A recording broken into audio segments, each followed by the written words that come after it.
my little microcosm called Shelton. I'm in my 26th year as mayor. I got involved because I thought I could make a difference and because I wasn't happy with the direction the city was going. And you know, at the end of the day, it's really about the money and the taxes and the quality of life. And so rather than point the fingers at people, I got involved. And I think that we have by far exceeded people's expectations. And I want to tell you why.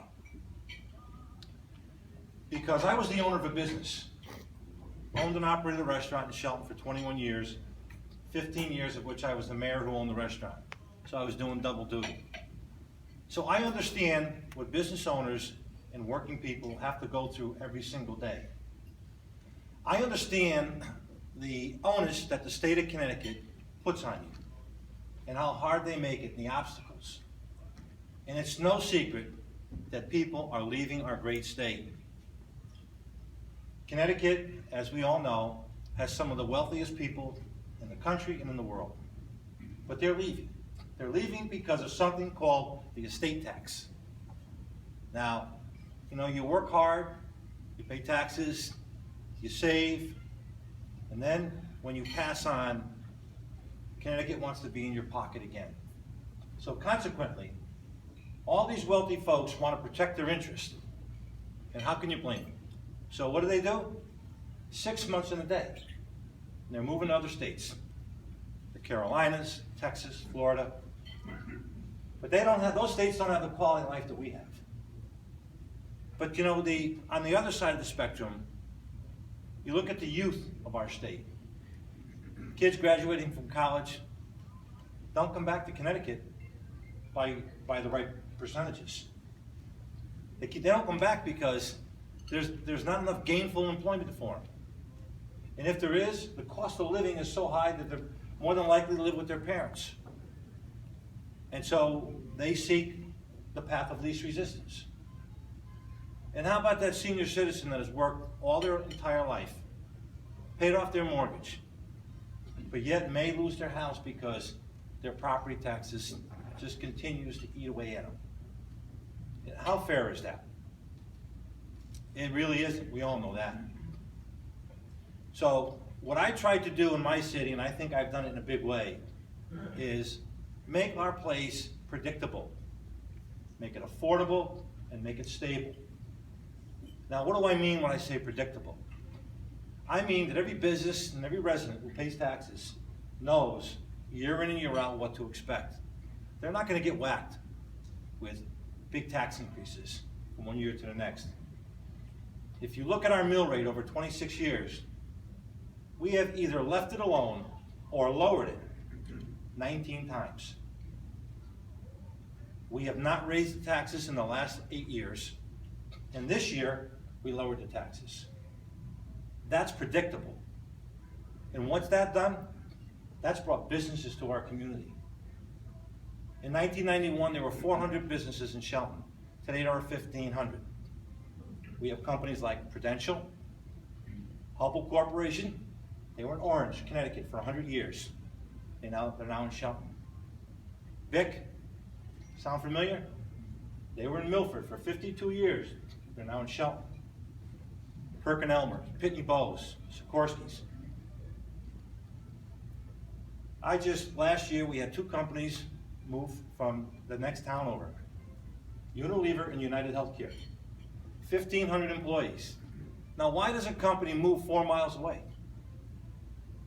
Well, maybe because they appreciate the beauty of Connecticut and want to be here and stay here, but they also want to survive. And you can do that in a place called Shelton. In 1991, there was about 6,000 people that commuted into our city to come to work every day. Today, there are 25,000 people that commute in. The reason I tell you this is because Shelton has become an employment hub in the state of Connecticut, and it continues to grow. There are job opportunities for people in our community. And that's what Connecticut needs to look like. We need to be predictable, we need to be stable, and we need to be affordable. We need to be affordable for every business, every working person, every senior citizen. We have a tremendous quality of life in this great state. We have a great history, and we are unfortunately squandering that. And I know that I'm preaching to the choir when I tell you these things. But we need to change the direction of Hartford, and the state legislature is part of it. And we need to right the ship so that people can stay here, and they can raise their families here, and they can build their careers here, and we can gain the prominence that we once had. You know, since 1991, Connecticut has lost 45 Fortune 500 companies. Think about that. 45 Fortune 500 companies. In 1991, the then Governor Lowell Weicker introduced the income tax. And UPS, sound familiar? They had their world headquarters in Greenwich. They said, if you do that, we're leaving. Well, 26 years later, they're in Atlanta, Georgia, and they are not coming back to Connecticut. And I don't have to tell anybody in this room who number 45 was, and possibly 46. So there's something very wrong with that trend. And that's what's got to change. We can't be in a position where our state government has to pay companies to be here. In my 26 years, I have never given one tax subsidy to any individual company, because you're picking winners and losers. And that's not what it's supposed to be about. We are supposed to be affordable. You know, if I don't raise the taxes or I lower the taxes, who benefits from that? How about everybody? How about every tax-paying resident, every business owner, every young family trying to make a go of it? In my mind, that's the way it needs to be. You create a level playing field with an element of fairness. And you know, people aren't afraid to pay taxes. But when you have a smaller percentage of paying taxes than those who are not, it doesn't work. It never has. It never will.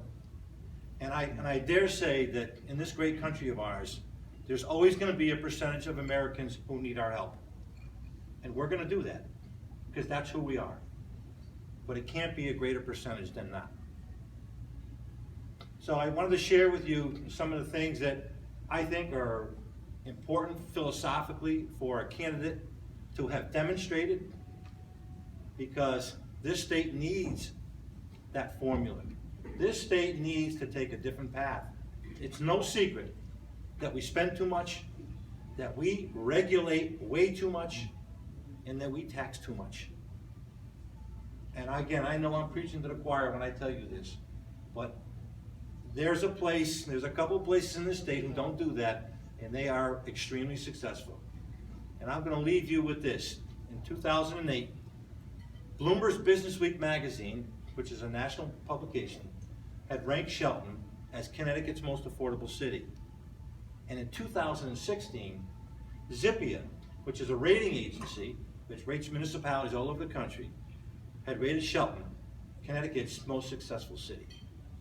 And you know what? That's not me saying it. That's not me saying it. I'm not here to pat myself on the back, but I think it's important for people to know that a place called Shelton can emulate the success and deliver success. Our entire state can adopt that formula, and we can all be in a better place. So I end by saying thank you for coming here tonight. I greatly appreciate your financial contribution. I want you to know that when these numbers come out on July 10th, people are going to take note of what Mark Lauretti has raised and where it came from, and the number of people that have contributed to his campaign, because I feel that they believe in the story, in the method, and the success. And we can do better in Connecticut. So thank you and have a great night.